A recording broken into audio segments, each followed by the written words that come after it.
Oh, well, howdy again. This is Tom Laurie at the Clifton Market Cafe and a wonderful live broadcast here. We got Jeff Brown, the manager here. What's the update?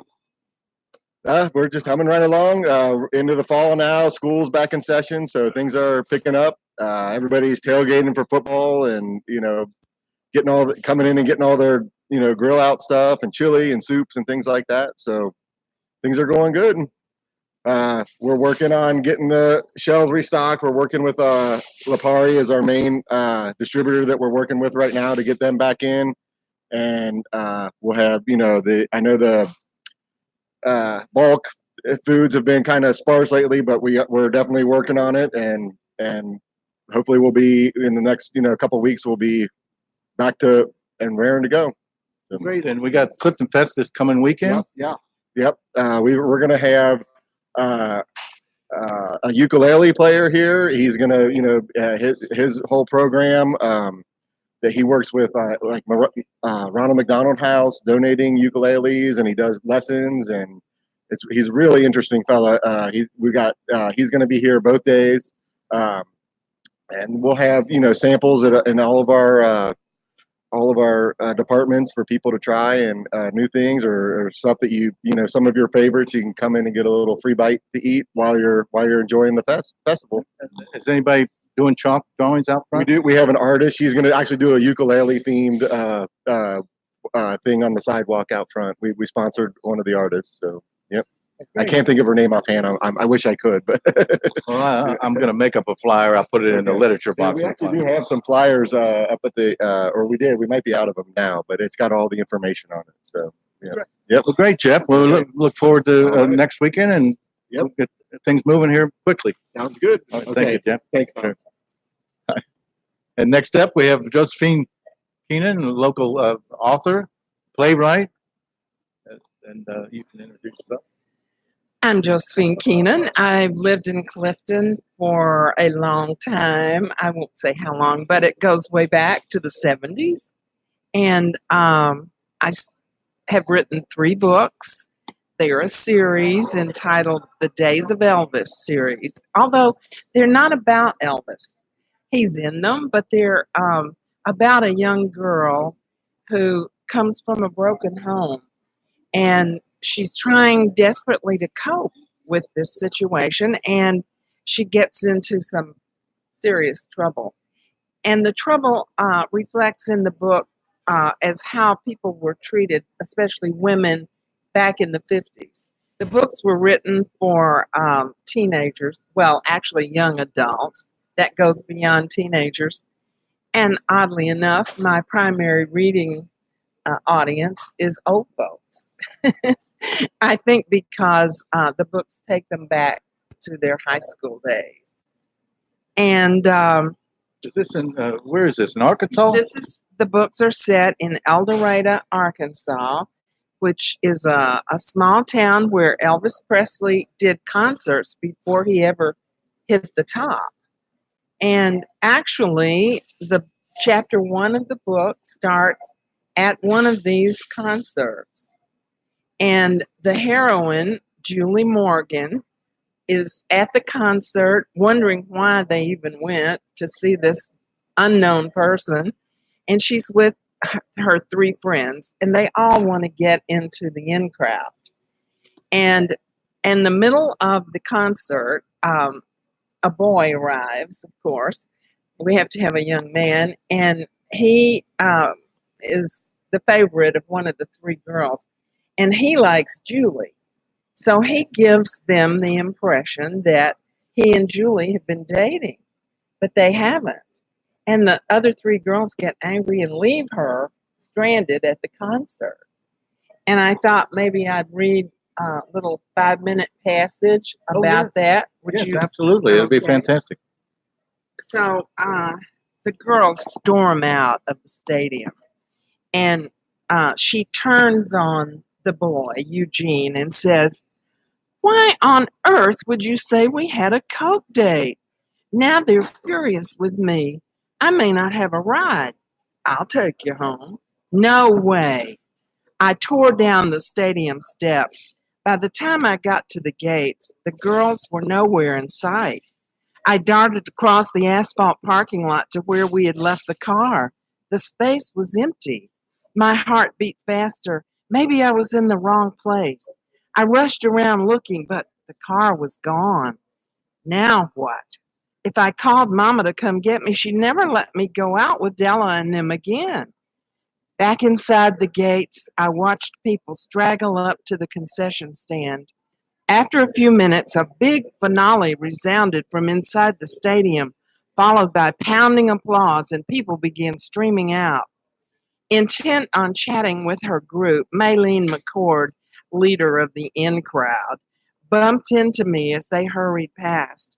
"Excuse me," she said, barely looking up.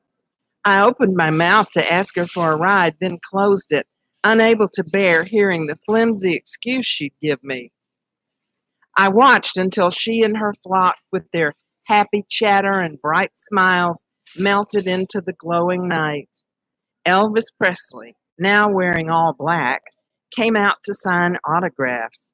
I searched for anyone I knew among the collage of faces surrounding him. Too drunk to notice me, my father passed so close I could smell whiskey fumes reeking from him. Heading through the gate into the parking lot, he stumbled and pitched forward toward the asphalt. Someone caught him by the elbow. Once steadied, he moved on into the night. I boiled inside. Not that I would dare get into the car with him when he was drunk, but what kind of man was he that he couldn't be relied on to give his own daughter a ride home when she was alone and stranded? No wonder folks around town treated Mama and me like we were second-class citizens. In the press of the throng, my mysterious look-alike passed. So close, I could smell her sachet, Chantilly, the same kind I wore. The tarnished earrings woman who was with her walked slightly ahead, smoking. Mama always said ladies never walked with a cigarette in their hands. As they crept along in the crowd, moving toward the parking lot, my look-alike happened to glance in my direction. Stunned shock registered on her face. She stopped still. From a few steps ahead, the woman looked back at her. "Carmen, come on." But the woman saw me and drew a quick breath. "Come on, Carmen." She gave the girl a nudge. All the way across the parking lot, the girl kept looking back at me. I watched until they were lost in the glitz of shiny cars. Eventually, Elvis disappeared somewhere back inside the stadium. Still, I sifted through the thinning crowd for anyone I knew. Rowdy kids revved their engines and shot off into the night. Old folks glided away in their sleek chrome chariots. The place was almost deserted. By now, I had chewed a fingernail down to the quick. It was at least 3 miles to my house, and the streetlights were out in some areas along the way. "You look like you might be lost," said a voice at my shoulder. Startled, I turned. The ice blue eyes of Elvis Presley gazed into mine. I couldn't utter an intelligent word. Maybe. No. Well, yeah, sort of." He smiled. "Did you like the show?" For a moment, I just stood there nodding. Then it dawned on me. He wanted a compliment. "Your music is really different," I blurted. His eyes danced. "You think so?" "Oh, yes, very different." A grin took over his whole face. He did a huge gyration right there at the gates of the stadium. "So, what are you doing out here all by yourself?" I hesitated. "My friends left me and I don't have a way home." He cocked his head and smiled sideways. "Well, tell me something. Have you ever ridden in a pink Cadillac?" That's so good. So fantastic. Thank you. Just coincidentally, I went to a party with the Elvis impersonator You did? just 2 weeks ago, Oh. and it was at a country club, and I was the official photographer. So I really? videotaped the whole performance, and of course there was the pink Cadillac too. And all Oh, that. really? Yeah, and also in February at the Arnoff Center, there's going to be an Elvis tribute, like several impersonators doing a tribute to Elvis. Oh, really? I didn't know that. I'm glad to hear it. Well, Tia, tell us more about where you grew up. Well, I grew up in the little town where the book is set, El Dorado, Arkansas. And it is pronounced that way, even though most people would say El Dorado, but we're Southern and, we're stubborn. And so we call it El Dorado. El Dorado. Uh-huh. Right. Well, that's fascinating. Well, It's an oil town, actually, and H.L. Hunt got his start there. You know who he was? I think The famous millionaire H.L. Hunt, oil man. Well, what brought you to Cincinnati? Well, when I got married, my husband got a job here. And we didn't even know where Cincinnati was on the map. And we got it out and we, looked and we said, goodness, where is this? He's from Boston. And, so naturally, and we met in Washington. So we didn't know Cincinnati, but we got here and it turned out to be a wonderful place to live. Just super. Yes, for how many years now? Well, since we were married. Well, I also realized that you paint the covers for your books. Yes. They're really, you can hold one of them up there. You can see it. You can tilt the light on it. These are all books with Elvis's car and cafe and drive-in theater. But your style is.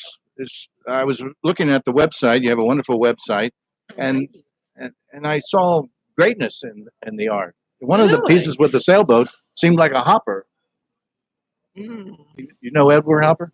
Oh, yes, of course. Actually, I got into painting to relax, which was interesting because someone saw my work and said, that's pretty good. You should take some lessons. So I signed up for art lessons with Tina Tamaro, who's a very well-known artist here in town. And I stopped doing this for relaxation and got a little more serious about it. And when my books were accepted for publication, I should tell you how that happened. The plight of a beginning author is difficult. And I had submitted the books to many places, and finally I got a nibble. And the publisher contacted me and said, I'll publish your books if you'll write 2 more and make it a series. Well, who can turn down a 3-book contract, right? And so I told him about the paintings. Yes. And asked him if he thought they might work for the covers of the books. So he liked them, and that's how that all happened. Well, your resume is so full and rewarding to study. Tell us a little more about your playwriting career. Well, I wrote plays for the Art Reach Touring Theater, which actually was a small group stationed here in Cincinnati, and we went out to different schools every day to perform for the kids. And I wrote a couple of plays which were done by the company, and we played for a year with each one of those theaters. Then I wrote a play for adults and submitted it to the Art Reach Touring Theater, the Ensemble Theater, for their playwrights contest. Excuse me. And it was one of 4 winners that they produced each of our plays as a staged reading at Ensemble Theater. So and the play was named The Center of the Universe? Yes. And what's the storyline of it? The storyline on that was 2 sisters who met for the first time. They had been raised in different homes. And, there was instant conflict over which one was loved the most by the father. And they had different mothers. So it focused on the 2 sisters and their father. Well, it's a fantastic meeting you, Josephine, and we look forward to seeing you on more often. Oh, What's your next public performance?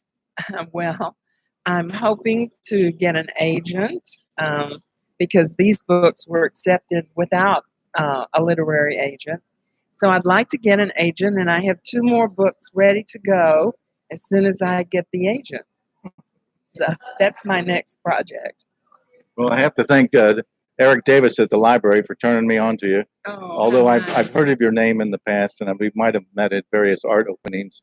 Well, yeah. In fact, I was on a panel of authors down at CCAC.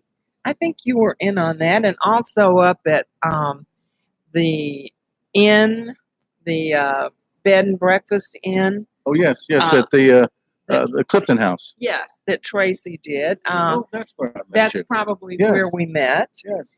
And let's see. Oh, and I've been in theater around here.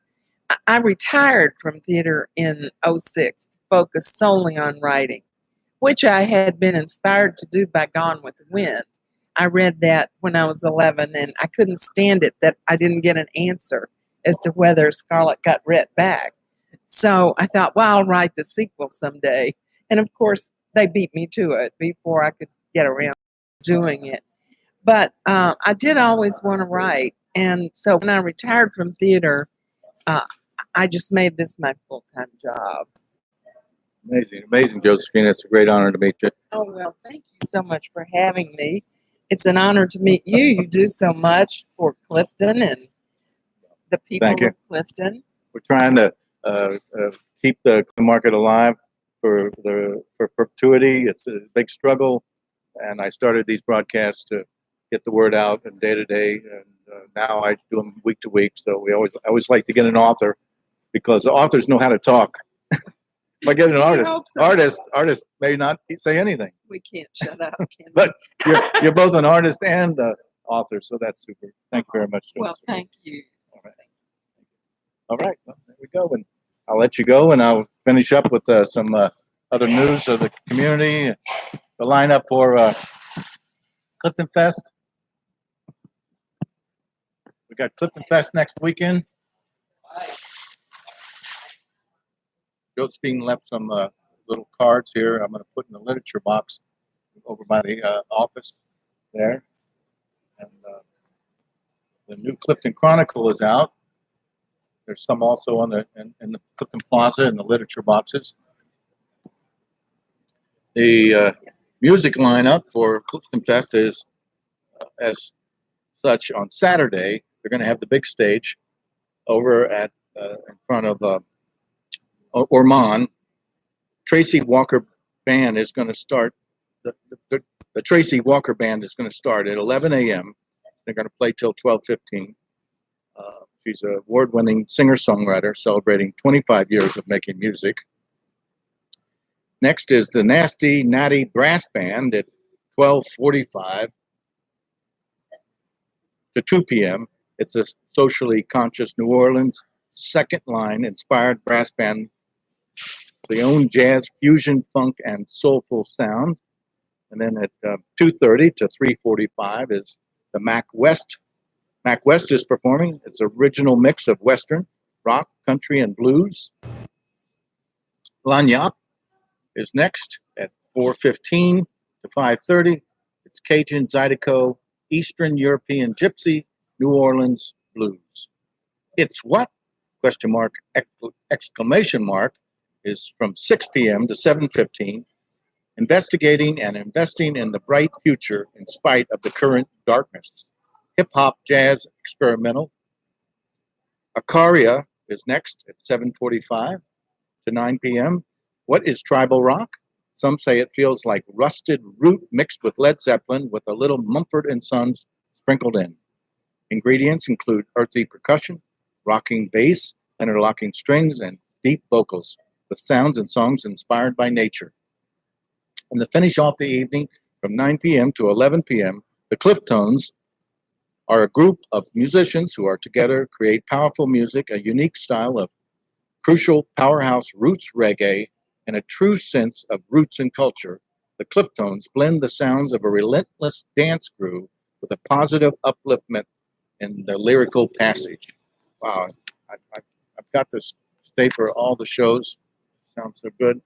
Here's a lineup of the vendors on the street. Saturday, the street will be closed, and interspersed in the middle of the street are the vendors. We have recycle bowls.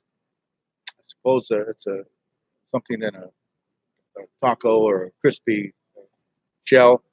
We have Curious Concoctions, Bridget B. Photo, Marianne Camp Petal Pottery, Adornments by Diane, Laura Gardner, Jean Pimpoke, Love Harvest Body Art, Bright Soapworks, Visionaries and Voices, artist Neil Diggin. That's Andy Diggin's brother, good friend of mine. Artesianus Shoppy, I think that's a jewelry company. Safe Pastures, City North, Align Jewelry. Ann Scove will also have a booth. Ann Scove publishes a weekly artist jobs newsletter. You can go to annscove.com, ANNESKOVE.com. Sign up for her newsletter. It's comes out every week. And Maria Fascinations. I must say that you can go to CliftonFest.com, and they have a wonderful website that's made for a cell phone. And you can get all this information, plus a lot more information about the vendors.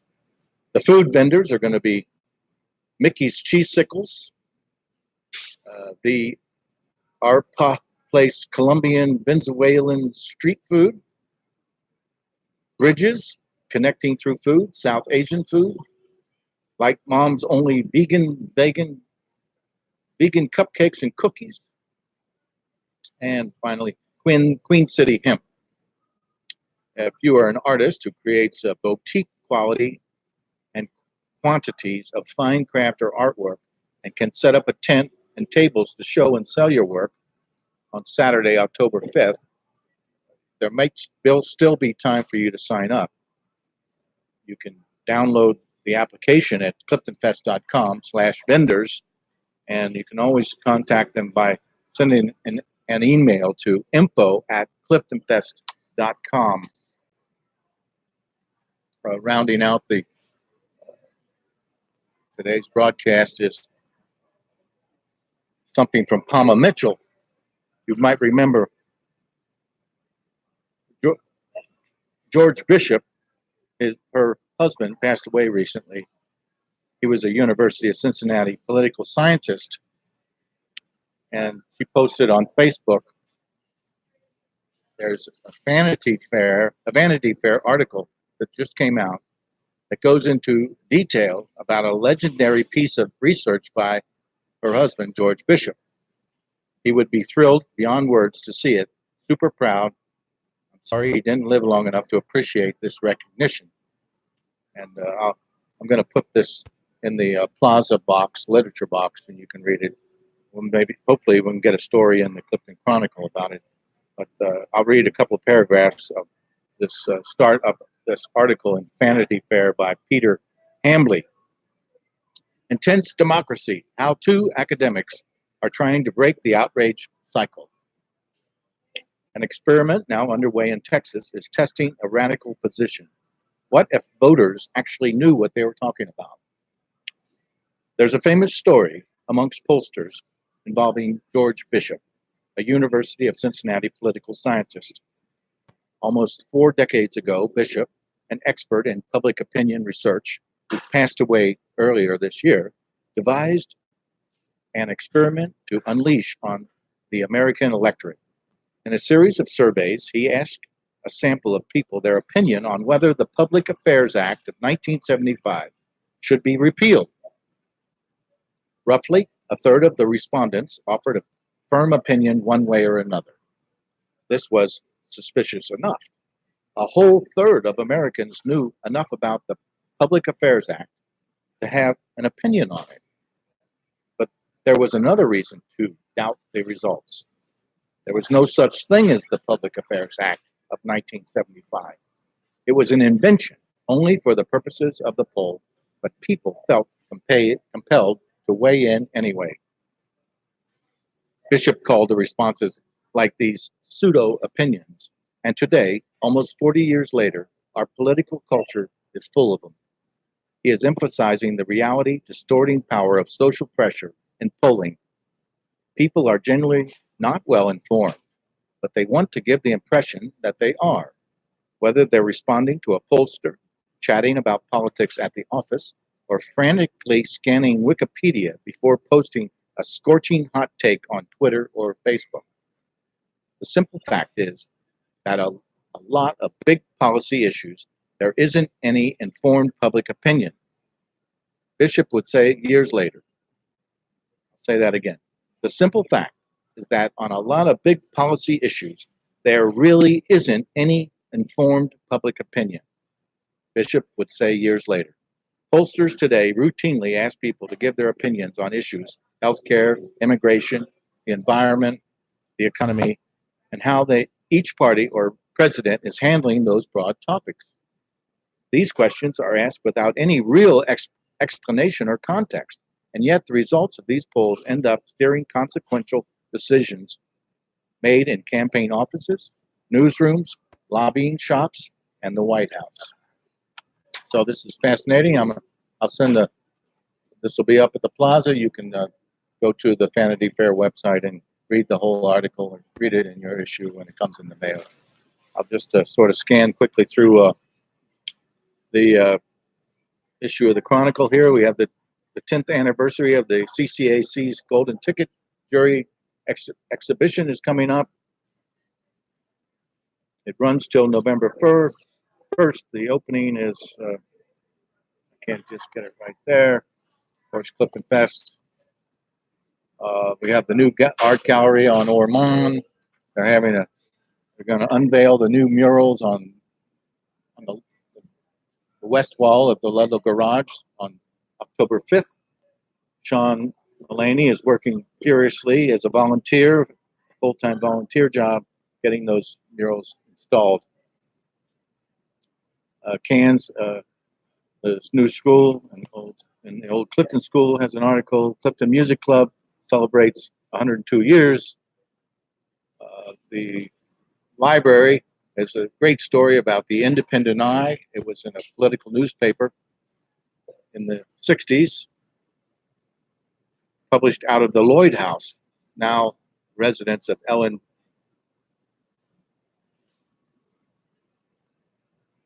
lives there now.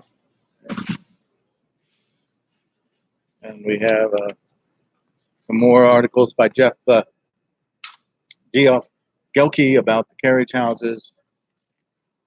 Of course, Ludlow Garage is now open, as well. Dewey's opened yesterday. And so they've doubled the capacity and they completely transformed the situation there at Dewey's. We're going to go there tomorrow, celebrate a birthday. Deaconess launches a new mobile unit celebrating Clifton's multiculturalism at the University of Cincinnati.